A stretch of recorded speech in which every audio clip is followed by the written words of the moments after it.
Assalamualaikum warahmatullahi wabarakatuh. Hai teman-teman, selamat datang di channel YouTube Rajainal 91. Apa kabar teman-teman semuanya? Semoga sehat walafiat ya. Pada kesempatan kali ini saya akan berbagi tips cara untuk mengobati batuk berdahak. Nah, langsung saja ke bahan-bahannya ya teman-teman. Di sini saya menggunakan gula merah ya, sebesar 1000 jari gula merahnya. Dan kedua saya menggunakan asam jawa ya.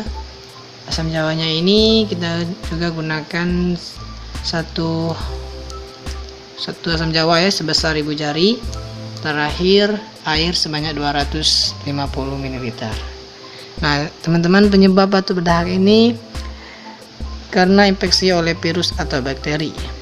Ketika saluran pernapasan kita terinfeksi, misalnya saat sedang flu, tubuh akan memproduksi lebih banyak lendir.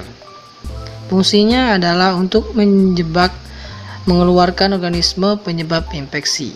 Nah, jika teman-teman mengalami penyakit batuk berdahak, silakan teman-teman simak video saya sampai habis dan tonton cara pembuatannya selengkapnya.